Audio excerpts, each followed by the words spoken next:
Hello, કેમ છો રાજકોટ? બધા મજામાં? અત્યારે અમે આવ્યા છીએ વોકિંગ ગાર્ડન છે અહીંયા, ત્યાં જામનગર રોડ ઉપર છે. બતાવું તમને.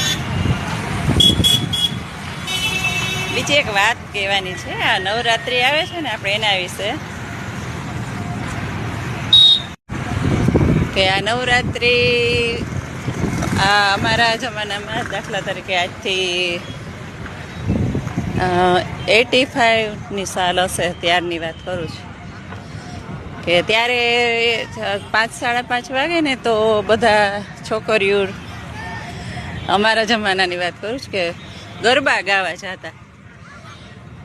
જે આજુબાજુવાળી બધી બેનપણીઓ મળીને આપણે સરસ તૈયાર થઈ, માથે સરસ ગરબો પેટાવીને ગરબા ગાવા છતાં અર્વાચીન ગરબા. અત્યારે તો લગભગ કોઈને યાદય નહીં હોય કે એ આપણે કે સંસ્કૃતિ કહેવાય કે આપણી, એ બધું હવે હાવ નીકળી જ ગયું છે. એમ કોઈને યાદય નથી અત્યારે કે આવી રીતે ગરબા ને એવું ગાવા જતા. માતાજીના ગરબા એ નાની નાની છોકરીઓ એ જાતી ગરબા ગાવા. એમાંનું એક ગીત મને અત્યારે યાદ છે. કોઈ આમાં બેનું જોતા હોય તો જરૂર લખજો કોમેન્ટમાં કે યાદ છે એમને. કે એક દડો બાઈ બીજો દડો, ત્રીજે દડે બાંધજો અમારી આઈના.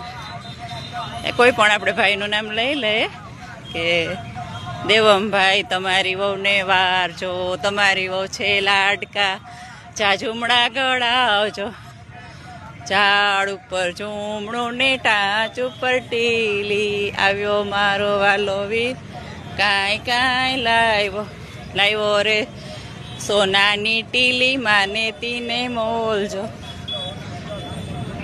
મોલ વધાવ્યા મોતીડે, ઈંઢોણી મેલી દળતી, દળતી હોય તો દળવા દેજો, તેલનું ટીપું પડવા દેજો. એ રીતે ગરબા ગાતા. એ આપણી એમ કે માતાજીના એ રીતે ગરબા ગાતા. અને ઘરે ઘરે 9 દિવસ એક ધારા બધા ગરબા ગાવા જાય ત્યારે શું આપતા? ચોકલેટ, બિસ્કીટ અને એવું બધું આપતા. અને એવા ખુશ થઈ જતા એમ ત્યારે કે ઓહો, જાણે એમ ખજાનો મળી ગયો હોય ને એવું લાગતું. અને 8મને દિવસે હવનાષ્ટમી, હવન થઈ જાય પછી માતાજીના ગરબા ગવાતા નહીં. અત્યારે તો બધું અલગ જ છે કે 10 દિવસ સુધી ગાય અને એ નવરાત્રિ પહેલાં એ ગરબા ચાલુ થઈ જાય. જોકે અત્યારે તો ગરબા હોતા જ નથી. અમુક જગ્યાએ જૂના ગરબાને એવું ગાય છે. અને 8મને દિવસે પૈસા ઉઘરાવા જાય, એમ કે ગરબાના પૈસા આપો. તો ત્યારે કેવી રીતે આપતા? 5 જણા વચ્ચે 1 રૂપિયો કે એવી રીતના. પણ તો એ એક આનંદ હતો કે ના, અમે કંઈક નો આમ મળી ગયું હોય, 1 રૂપિયો મળે ને એમાં એક ઘરેથી એવી રીતે તો ખુશ થઈ જતા એમ. એવું સરસ આપણું આમ કહેવાય તો આપણી સંસ્કૃતિ એમ ભારતની. ને એ ગરબાની હવે ક્યાંય ગાતા નથી. મેં તો ઘણી જગ્યાએ સિટીમાં હું જોઉં છું, અમુક નાના ગામમાં મેં જોયું કે આ તો ના, કોઈ હવે એ કોઈ ગાવા આવી રીતે આવતું જ નથી. પણ એ એક આપણી સંસ્કૃતિ કહેવાય. અને એ નામે નાની નાની છોકરીઓ ગરબા ગાતી એમ.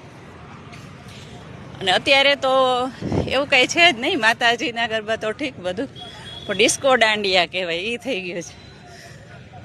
એટલે જોકે એ આ જરૂરી છે બધાને. એ રીતે કોઈ રાસમાં ન રહેતી હોય બાળા તો એ રીતે રમી શકે એમ. એટલે આવું બધું આપણે છે અને આનંદ મળે છે. ને એ રીતે બધાને શોખ પૂરા થાય છે ગરબા રમીને. એટલે પહેલાં આવી રીતે હતું એમ, ગરબા ગાવા જતા ને પછી ગરબીમાં રહેતી છોકરીઓ એ કેટલી નાની, એટલે 10 વર્ષની અંદર હોય ને એ જ છોકરીઓ ગરબીમાં રહે, પછી નહીં એમ. અને પોરબંદરમાં તો એક જગ્યાએ બહુ મસ્ત ગરબી થતી, ભદ્રકાળીની ગરબી. એ જો કોઈ પોરબંદરનું જોતું હોય મારો વિડીયો તો જરૂર કહેજો. ત્યાં ભાઈઓ રાસ રમતા, પોતે ગાય અને પોતે જ રમે એ રીતના ભદ્રકાળી માતાના ગરબા. અને એમ મસ્ત એ રીતે અમે જોયેલી છે એ ગરબી.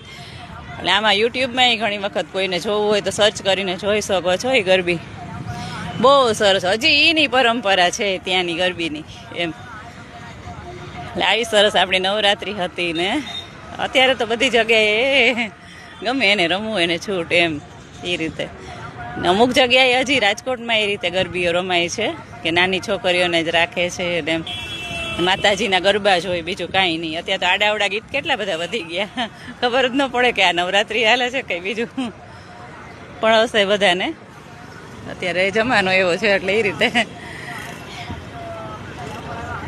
જય હિન્દ.